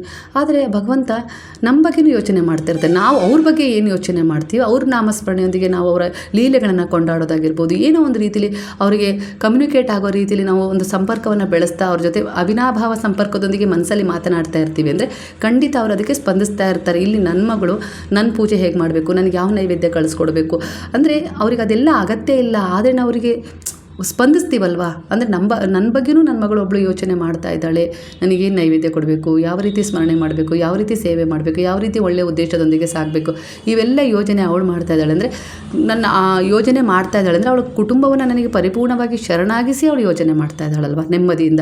ಇವತ್ತು ಅವಳು ನೆಮ್ಮದಿಯಾಗಿ ನನ್ನ ಬಗ್ಗೆ ಒಂದು ಎಲ್ಲ ಕೂಲಂಕುಷವಾಗಿ ಚರ್ಚೆ ಮಾಡ್ತಾ ಇದ್ದಾಳೆ. ಗುರುವಿಗೆ ಹೀಗೆ ಮಾಡಬೇಕು, ಇವತ್ತು ನಾಳೆ ಬೆಳಗ್ಗೆ ಪೂಜೆ ಮಾಡಬೇಕು, ನೈವೇದ್ಯ ಮಾಡಬೇಕು, ವ್ರತ ಮಾಡಬೇಕು, ಉಪವಾಸ ಮಾಡಬೇಕು, ಈ ರೀತಿ ಎಲ್ಲ ಒಂದು ನನ್ನ ಹತ್ರ ಬರಲಿಕ್ಕೆ ಅವಳು ಇಷ್ಟೆಲ್ಲ ದಾರಿಗಳನ್ನು ಹುಡುಕ್ತಾ ಇದ್ದಾಳೆ ಅಂದರೆ ಅವಳು ನನ್ನ ಮೇಲೆ ಆ ಕುಟುಂಬದ ಜವಾಬ್ದಾರಿಯನ್ನು ವಹಿಸಿದ್ದಾಳೆ. ಗುರುವೇ, ನಾನು ನಿಮ್ಮ ಶರಣದಲ್ಲಿದ್ದೀನಿ, ನನ್ನ ಕುಟುಂಬದ ಸಂಪೂರ್ಣ ಜವಾಬ್ದಾರಿ ನಿನ್ನದು. ಅದರಲ್ಲಿ ಕೆಟ್ಟದಿದೆಯಾ ಅದನ್ನು ತಿದ್ದಬೇಕು, ಒಳ್ಳೆದಿದೆಯಾ ಅದನ್ನು ಇನ್ನೂ ಬೆಳೆಸ್ಕೊಂಡು ಹೋಗಬೇಕು. ಒಟ್ಟಾರೆಯಾಗಿ ನೀವು ಯಾವ ರೀತಿ ಮಾತಾಡ್ಕೊಂಡಿರ್ತೀರೋ ಅವೆಲ್ಲ ಮಾತಿಗೆ ಅವರು ಸ್ಪಂದಿಸ್ತಾ ಇರ್ತಾರೆ. ಹಾಗಾಗಿ ನೀವು ಅವ್ರ ಬಗ್ಗೆ ಯೋಚಿಸ್ತಾ ಇರ್ತೀರ, ಅವರು ನಿಮ್ಮ ಕುಟುಂಬವನ್ನು ಹೇಗೆ ರಕ್ಷಿಸೋದು, ಯಾವುದರಿಂದ ಕಾಪಾಡೋದು ಹೇಗೆ ಅಂತೇಳಿ ಎಲ್ಲ ನೋಡ್ತಾ ಇರ್ತಾರೆ. ಆ ಹುಡುಗನ ಅದೃಷ್ಟನೂ ತುಂಬ ಚೆನ್ನಾಗಿತ್ತು. ಅವರ ಅಪ್ಪ ಅಮ್ಮನೂ ಪೂಜೆ ಪುನಸ್ಕಾರ ಮಾಡಲ್ಲ ಅಂತ ನಾನು ಹೇಳ್ತಾ ಇಲ್ಲ. ಎಲ್ಲೋ ಒಂದು ರೀತಿಯಲ್ಲಿ ಅವರು ಕೆಲವೊಂದು ಸಾರಿ ಮಾಡಿದ ತಪ್ಪುಗಳಿಗೆ ತಿದ್ಕೊಳ್ಳೋಕೆ ಇದು ಅವಕಾಶ ಆಗಿತ್ತು. ನೋವು ಮಾತ್ರ ಆ ಮಗುಗೆ ಸಿಕ್ತು ಅನ್ನೋ ರೀತಿಯಲ್ಲಿ ನನಗೆ ಅನ್ನಿಸ್ತು. ಆ ಮಗು ಕೂಡ ಈ ಪಟ್ಟು ಎಲ್ಲ ವಿಚಾರನೂ ತನ್ನ ತಂದೆ ತಾಯಿ ಹತ್ರ ನಿಜ ಹೇಳಬೇಕು ಅನ್ನೋದು, ಅದಕ್ಕೂ ಕೂಡ ಈ ಸಣ್ಣ ವಯಸ್ಸಲ್ಲಿ ಒಂದು ಪಾಠ ಸಿಕ್ಕಿರ್ಬೋದು ಅಂತಲೂ ನನಗನ್ನಿಸ್ತು. ಒಟ್ಟಾರೆಯಾಗಿ ನನಗೆ ಸಿಕ್ಕ ಪಾಠ, ಅವತ್ತು ಆ ಜಾಗದಲ್ಲಿ ನನ್ನ ಮಗನೂ ಇರಬೇಕಾಗಿತ್ತು, ಇರಲಿಲ್ಲ. ನಾನು ನಂಬಿದ ಗುರು ಅದನ್ನು ತಪ್ಪಿಸಿದ್ರು. ಅದು ನನ್ನ ಬಲವಾದ ನಂಬಿಕೆ. ಹೇಳ್ತಿರಲ್ಲ, ಪೂಜೆ ಪುನಸ್ಕಾರ ವ್ರತ ನಾನು ಸಾಕಷ್ಟು ಮಾಡಿದ್ದೀನಿ, ನನ್ನ ಜೀವನದಲ್ಲಿ ಏನೂ ಪರಿವರ್ತನೆ ಸಿಕ್ಕಿಲ್ಲ ಅಂಥೇಳಿ. ನೀವು ಇವತ್ತು ಇಷ್ಟಾದರೂ ಇದ್ದೀರಾ ಅಂದರೆ ಅದಕ್ಕೆ ಅವರೇ ಕಾರಣ. ಅದೇ ನಿಮ್ಮ ಒಂದು ಭಕ್ತಿ, ಅದೇ ಶ್ರದ್ಧೆ, ಅದೇ ಪ್ರಾರ್ಥನೆ, ಅದೇ ಪೂಜೆ, ಅದೇ ಒಂದು ಸಂಕಲ್ಪ ಕಾರಣ ಆಗಿದೆ, ತಿಳ್ಕೊಳ್ರಿ. ಇದಕ್ಕಿಂತ ಹೆಚ್ಚಿನದೇನಾದರೂ ಕಷ್ಟ ಅನುಭವಿಸ್ಬೇಕಾಗಿತ್ತು, ಇನ್ನೂ ದುರ್ಗತಿ ನೋಡಬೇಕಾಗಿತ್ತು, ದುರ್ಘಟನೆ ನಡೀಬೋದಾಗಿತ್ತು. ಈಗ ಸಾಮಾನ್ಯವಾಗಿ ಈಗ ಒಂದು ಹಂತದಲ್ಲಿ ನಿಂತು ನನ್ನ ಜೀವನದಲ್ಲಿ ಒಳ್ಳೆಯದಾಗಿಲ್ಲ ಅನ್ನೋ ಅಷ್ಟರ ಮಟ್ಟಿಗಾರ ನೀವು ನಿಂತಿದ್ರೆ, ಕಷ್ಟ ಅನುಭವಿಸ್ತಾ ಇದ್ದೀನಿ, ಸ್ವಲ್ಪ ಆರ್ಥಿಕ ಸಮಸ್ಯೆ ಇದೆ, ಯಾವಾಗ ಈ ಸಮಸ್ಯೆಯಿಂದ ಹೊರಗೆ ಬರೋದು, ಇಷ್ಟಾರು ಯೋಚಿಸ್ತಾ ಇದ್ದೀರಲ್ಲ ನೀವು ಇದ್ದೀರಲ್ವಾ, ನೀವು ಕೊನೆಯಂತೂ ಆಗಿಲ್ವಲ್ಲ, ಇದ್ದೀರಾ ಅಂದರೆ ಹೊಸ ಆರಂಭ ಅಂತೂ ನಿಮ್ಮಿಂದ ಆಗೇ ಆಗುತ್ತೆ. ಒಂದು ದಿನ ಪರಿವರ್ತನೆ ಬಂದಾಗ ಯಾವುದೋ ಒಂದು ಸಂದೇಶ, ಇದೇ ಮಾತುಗಳಾಗಿರ್ಬೋದು ನಿಮ್ಮ ಜೀವನದಲ್ಲಿ ಪರಿವರ್ತನೆ ತಂದು, ಹೌದು ನಾನು ಎಂಥ ತಪ್ಪು ಮಾಡಿಬಿಟ್ಟೆ, ನಾನು ಗುರುವನ್ನು ಆರಾಧನೆ ಮಾಡ್ತೀನಿ, ಪೂಜೆ ಪುನಸ್ಕಾರ ಯಾವುದೂ ಕೂಡ ವ್ಯರ್ಥ ಆಗಿಲ್ಲ, ನನ್ನ ಜೀವನದಲ್ಲಿ ಕೆಲವೊಂದು ನೀವು ನೆನಪು ಮಾಡ್ಕೊಳ್ಳೋಂಥ ವಿಚಾರ ಬರ್ಬೋದು, ಒಳ್ಳೇದಾಗದೇ ಇರ್ಬೋದು, ನನ್ನ ಕಷ್ಟ ಪರಿಹಾರ ಆಗದೇ ಇರ್ಬೋದು, ಆದರೆ ಗುರು ನನ್ನನ್ನು ಈ ರೀತಿ ರಕ್ಷಣೆ ಮಾಡಿದರು, ಅಂಥ ವಿಚಾರದಿಂದ ಹೊರಗೆ ತಂದರು, ಕಷ್ಟ ಇರ್ಬೋದು ಆದರೆ ನನಗೊಂದು ಅವಕಾಶ ಕೊಟ್ಟಿದ್ದಾರೆ. ಇದೆಲ್ಲ ನಿಮಗೆ ಅನುಭವ ಆಗ್ತಾ ಇರುತ್ತೆ. ಆದರೆ ಆ ಸೂಕ್ಷ್ಮ ಅನುಭವಗಳನ್ನು ಗ್ರಹಿಸದೆ ನೀವು ಮೇಲ್ಮುಖವಾಗಿ ಭೌತಿಕವಾಗಿ ನಿಮ್ಮ ಇಚ್ಛೆ ಈಡೇರಿಲ್ಲ ಅನ್ನೋದನ್ನು ಅಷ್ಟೇ ನೋಡ್ತಾ ಇರ್ತೀರ. ಹಾಗಾಗಿ ಗುರುವಿನಲ್ಲಿ ಶರಣಾಗಿದ್ದೀರಾ ಅಂದರೆ ಅಪನಂಬಿಕೆ ಪಡಬೇಡಿ. ಗುರು ಅವರು ಅಲ್ವಾ, ಭಗವಂತನೆದುರಿಗೆ ನೇರವಾಗಿ ನಿಮ್ಮನ್ನು ಕರ್ಕೊಂಡೋಗಿ ನಿಲ್ಲಿಸಿ, ನನ್ನ ಶಿಷ್ಯವನು, ನಾನು ಇವನನ್ನು ಸಮರ್ಥನನ್ನಾಗಿಸಿದ್ದೀನಿ, ನಿನ್ನ ಆಶೀರ್ವಾದಕ್ಕೋಸ್ಕರ ಆಶೀರ್ವಾದ ಮಾಡು ಅಂತ ಹೇಳೋ ಶಕ್ತಿ ಗುರುವಿಗೆ ಮಾತ್ರ ಇದೆ ಅಲ್ವಾ. ಗುರುವನ್ನು ಯಾರೂ ತಡೀಲಿಕ್ಕೆ ಸಾಧ್ಯ ಇಲ್ಲ. ಹಾಗಾಗಿ ಅರ್ಥ ಮಾಡ್ಕೊಳ್ಳಿ, ಅಂಥ ಗುರುವನ್ನೇ ನೀವು ಆಯ್ಕೆ ಮಾಡ್ಕೊಂಡಿದ್ದೀರಾ ಅಂದರೆ ಇದು ನಿಮ್ಮ ಆಯ್ಕೆ ಅಲ್ಲ, ಗುರುವಿನ ಆಯ್ಕೆ, ಯಾವುದೋ ಜನ್ಮದ ಒಂದು ಫಲ ಅಂತ ಹೇಳಿ ಅಂದ್ಕೊಳ್ಳಿ. ಅಲ್ಲಿ ಎಲ್ಲ ಸಿಗುತ್ತೆ. ನೀವು ಎಷ್ಟು ನಂಬಿಕೆಯಿಂದ ಅವರಲ್ಲಿ ಶರಣಾಗ್ತಿರೋ ಅಷ್ಟೇ ನಿಮ್ಮ ಜೀವನದಲ್ಲಿ ಎಲ್ಲ ರೀತಿಯ ಸಮಸ್ಯೆಗಳಿಂದ, ಕರ್ಮಗಳಿಂದ ನೀವು ಹೊರಗೆ ಬರ್ತೀರ. ಒಳ್ಳೆಯ ಜೀವನವನ್ನು ಒಂದು ಒಳ್ಳೆಯ ರೀತಿಯ ದಡದೊಂದಿಗೆ ನೀವು ಸೇರುವ ಮೂಲಕ ಅನುಭವಿಸ್ತೀರ. ಅಷ್ಟೊಂದು ಸಮರ್ಥರನ್ನಾಗಿಸ್ತೀರ. ಮಾಡಿಸ್ತಾರೆ ಗುರುವು, ನಂಬಿಕೆ ಇಡಿ. ಗುರುವನ್ನ ತುಂಬಾ ಆರಾಧನೆ ಮಾಡ್ತಾ ಇದ್ದೆ, ಪೂಜೆ ಮಾಡ್ತಾ ಇದ್ದೆ. ಆದರೆ ಇದ್ದಕ್ಕಿದ್ದ ಹಾಗೆ ನಮ್ಮ ಮನೆಯವರು ಆಸ್ಪತ್ರೆಗೆ ಸೇರಿಬಿಟ್ರು. ಯಾಕೆ ಹೀಗಾಯಿತು? ಆಸ್ಪತ್ರೆಗೆ ಸೇರಿದ್ದಕ್ಕೆ ತಾನೇ ಅವ್ರಿಗೆ ಏನೋ ಒಂದು ಸಮಸ್ಯೆ ಇದೆ, ಅದರ ಒಂದು ಚಿಕಿತ್ಸೆನ ಈಗ ತಕ್ಷಣ ಕೊಡಿಸ್ಬೇಕು, ಇಲ್ಲ ಅಂದರೆ ಅವರು ತುಂಬ ಸಮಸ್ಯೆಗೆ ಸಿಕ್ಕಾಕೊಳ್ತಾ ಇದ್ರು ಅನ್ನೋ ವಿಚಾರ ಗೊತ್ತಿದ್ದು ನೀವು ಅಂತೀರಾ ನಾನು ಎಲ್ಲ ರೀತಿ ಪೂಜೆ ಪುನಸ್ಕಾರ ಮಾಡಿದೆ, ಆಸ್ಪತ್ರೆಗೆ ಹೋಗೋವಂಥ ಪರಿಸ್ಥಿತಿ ಯಾಕೆ ಬಂತು? ಸಹಾಯ ಮಾಡಿದ್ದು ಗುರು. ಯಾಕಂದರೆ ನಿಮಗೆ ಮುಂದೆ ಅದರ ಪರಿಣಾಮವನ್ನು ದೊಡ್ಡದಾಗಿ ಅನುಭವಿಸ್ಬೇಕಾಗಿತ್ತು, ಎದುರಿಸ್ಬೇಕಾಗಿತ್ತು. ಆದರೆ ಈಗ ತಕ್ಷಣ ಆಸ್ಪತ್ರೆಗೆ ಸೇರೋ ಹಾಗೆ ಮಾಡಿ ಅವ್ರಿಗೆ ಏನು ಸಮಸ್ಯೆ ಇದೆ ಅದಕ್ಕೊಂದು ಪರಿಹಾರ ಕಂಡುಕೊಳ್ಳೋಕ್ಕೆ ದಾರಿ ತೋರಿಸಿದ್ದಾರೆ. ಕೃತಜ್ಞರಾಗಿರಿ. ಇಂಥದ್ದೇ ಎಷ್ಟೋ ಒಂದು ವಿಚಾರಗಳು ನಿಮ್ಮ ಜೀವನದಲ್ಲಿ ನಡೀತಾ ಇದ್ದಾವೆ, ನೆನಪು ಮಾಡ್ಕೊಳ್ಳಿ, ಕಡೆಗಣಿಸ್ಬೇಡಿ. ಅವ್ರು ನಿಮ್ಮ ಜೊತೆ ಇದ್ದಾರೆ ಅಂದರೆ ಖಂಡಿತ ಇಂತಹ ಎಷ್ಟೋ ಅನುಭವಗಳಿಗೆ ನಿಮ್ಮನ್ನು ಸಾಕ್ಷಿ ಮಾಡಿದ್ದಾರೆ. ಆ ಅನುಭವಗಳಿಗೆ ಕೃತಜ್ಞತರಾಗಿರಿ. ಅದು ಬಿಟ್ಟು ನಾನು ಬಹಳ ಪೂಜೆ ಮಾಡಿದೆ, ಪುನಸ್ಕಾರ ಮಾಡಿದೆ, ಅವತ್ತೇ ನನಗೆ ಒಳ್ಳೆಯದಾಯಿತು, ಆದರೆ ಅದರ ಮೇಲೆಲ್ಲ ಯಾವುದೇ ರೀತಿ ಒಳ್ಳೆಯದಾಗಲಿಲ್ಲ, ಬರೀ ಕಷ್ಟ ಸಮಸ್ಯೆನೇ. ನೀವೇ ಕಷ್ಟ ಸಮಸ್ಯೆ ಇದೆ ಅಂತ ದಿನನಿತ್ಯ ಮ್ಯಾನಿಫೆಸ್ಟ್ ಮಾಡ್ತಾ ಇದ್ದೀರಾ. ನೀವೇನು ಬಯಸ್ತಾ ಇದ್ದೀರೋ, ಯಾವ ಮಾತನ್ನು ಪದೇ ಪದೇ ಹೇಳ್ತಾ ಇದ್ದೀರೋ ಅದೇ ನಿಮಗೆ ಸಿಗ್ತಾ ಇದೆ ಅಷ್ಟೇ. ಇಲ್ಲಿರೋದೇ ಹಾಗೆ, ಸುಪ್ತ ಮನಸ್ಸು ನೀವು ಏನನ್ನು ಯೋಚಿಸ್ತಿರೋ ಅದನ್ನೇ ನಿಮಗೆ ಒದಗಿಸಿಕೊಡುತ್ತೆ. ಯಾಕಂದರೆ ನಿಮ್ಗೆ ಅದರ ಅವಶ್ಯಕತೆ ಇದೆಯನ್ನೋ ಹಾಗೆ ನೀವು ಒಳ್ಳೆಯದನ್ನೇ ಯೋಚಿಸ್ತಾ ಮನುಷ್ಯತ್ವ, ಮಾನವೀಯತೆ, ದಯೆ, ಕರುಣೆ, ಪ್ರೇಮ, ಭಗವಂತ ನಾಮಸ್ಮರಣೆ, ಅದರಲ್ಲಿ ಒಳ್ಳೆಯ ಯೋಜನೆ, ಭವಿಷ್ಯದ ಕುರಿತು ಒಂದು ಒಳ್ಳೆಯ ಚಿಂತನೆ ಇದ್ದಾಗ ಇದರ ಅವಶ್ಯಕತೆ ಇದೆ, ಇಂಥ ವ್ಯಕ್ತಿತ್ವವನ್ನೇ ಹಾಕ್ಸೋಣ, ಇವರನ್ನು ಇಂಥದ್ದನ್ನೇ ಇವರಿಗೆ ತಂದುಕೊಡೋಣ ಅನ್ನೋ ರೀತಿಯಲ್ಲಿ ಅಂಥ ಜನರಾಗಿರ್ಬೋದು, ಅಂಥ ವಿಚಾರಗಳಾಗಿರ್ಬೋದು ನಿಮ್ಮ ಸುತ್ತುವರೆದು ನಿಮ್ಮ ಸುತ್ತುವರಿತವೆ. ಸ್ನೇಹಿತರೆ, ಈ ಒಂದು ವಿಚಾರ ನಿಮಗೆ ಇಷ್ಟ ಆಗಿದೆ ಅಂತೇಳಿ ಅಂದ್ಕೊಳ್ತೀನಿ. ಸಾಕಷ್ಟು ನಿಮ್ಮ ಮನಸ್ಸಿನ ಗೊಂದಲಗಳಿಗೆ, ಪ್ರಶ್ನೆಗಳಿಗೆ ಉತ್ತರ ಇವತ್ತು ಸಿಕ್ಕಿದೆ ಅಂತೆಲ್ಲ ಅಂದ್ಕೊಳ್ತೀನಿ. ಕೂಡ ಕೆಲವೊಂದು ಸರಿ ಈ ರೀತಿ ಪಾಠಗಳು ಗುರು ತೋರಿಸ್ತಾನೆ ಇರ್ತಾರೆ. ಅಂದರೆ ನನಗೆ ಹೇಳ್ತಾ ಇದ್ದಾರೆ ಅವ್ರು, ನಾನು ನಿನ್ನ ಜೊತೆಗೆ ಇದ್ದೀನಿ, ಇಷ್ಟೇ ನನಗೆ ಅವ್ರು ಹೇಳ್ತಾ ಇರೋದು. ನಾನು ಅಷ್ಟೇ ನಂಬಿದ್ದೀನಿ, ನನ್ನ ಜೊತೆಗಿದ್ದಾರೆ. ಬರುವ ಕಷ್ಟಗಳಾಗಿರ್ಬೋದು, ಏರಿಳಿತಗಳಾಗಿರ್ಬೋದು, ಸಮಸ್ಯೆಗಳಾಗಿರ್ಬೋದು, ಅವೆಲ್ಲವನ್ನು ನಾನು ಎದುರಿಸ್ತೀನಿ. ಯಾಕಂದರೆ ಆ ಎದುರಿಸುವ ಶಕ್ತಿಯನ್ನು, ಕ್ಷಮತೆಯನ್ನು, ಬುದ್ಧಿವಂತಿಕೆಯನ್ನು ಗುರು ನನಗೆ ಜೊತೆಗಿದ್ದು ಕೊಡ್ತಾ ಇದ್ದಾರಲ್ವ. ಅವರೇ ನನ್ನ ಜೊತೆಗಿದ್ದ ಮೇಲೆ ಭಯ ಯಾಕೆ ಅಲ್ವಾ? ಅವ್ರ ಜೊತೆಗೆ ಹೋಗೋಣ. ಒಳ್ಳೆಯ ಉದ್ದೇಶದ ಜೊತೆ ಭಗವಂತ ಇರ್ತಾನೆ ಅಂದರೆ ಆ ಉದ್ದೇಶನ ನಾವು ಯಾವತ್ತೂ ಬಿಡೋದು ಬೇಡ ಅಲ್ವಾ? ಹಾಗಾಗಿ ಮನುಷ್ಯತ್ವ, ದಯೆ, ಕರುಣೆ, ಪ್ರೇಮದ ಜೊತೆ ನೀವು ಭಗವಂತ ನಾಮಸ್ಮರಣೆಯನ್ನು ಮಾಡ್ತಾ ಇರಿ. ಗುರುವಿನ ಸ್ಮರಣೆ ಇರಲಿ, ಗುರುವಿನ ಧ್ಯಾನ ಇರಲಿ. ನೀವು ನಂಬಿದ ಯಾವುದೇ ರೀತಿ ಒಂದು ದೇವರಲ್ಲೂ ಕೂಡ ನೀವು ನಂಬಿಕೆ, ವಿಶ್ವಾಸವನ್ನು ಯಾವುದೇ ರೀತಿಯಲ್ಲೂ ಕಳ್ಕೊಬೇಡ್ರಿ. ಖಂಡಿತ ಪ್ರತಿಯೊಂದು ಶಕ್ತಿಗೂ ಅದರದ್ದೇ ಆದ ಮಹತ್ವ ಇದ್ದೇ ಇರುತ್ತೆ. ಹಾಗಾಗಿ ಅದು ನಿಮ್ಮನ್ನು ರಕ್ಷಣೆ ಮಾಡ್ತಾ ಇರುತ್ತೆ. ನಂಬಿಕೆ ಇರಬೇಕಷ್ಟೇ. ನೀವು ಎಲ್ಲ ಶಕ್ತಿಯನ್ನು ನೀವು ಕಂಡುಕೊಂಡಿದ್ದೀರಲ್ಲ, ಆ ಶಕ್ತಿಯಲ್ಲಿ ನಿಮಗೆ ಒಂದು ಒಳ್ಳೆಯ ಪರಿವರ್ತನೆ ಸಿಗುತ್ತೆ. ಆ ಶಕ್ತಿಯಲ್ಲೇ ಮುಂದುವರಿರಿ ಅನ್ನೋ ರೀತಿಯಲ್ಲಿ ಒಂದು ಮಾರ್ಗದರ್ಶನವನ್ನು ಕೊಡ್ತಾರೆ ಗುರು.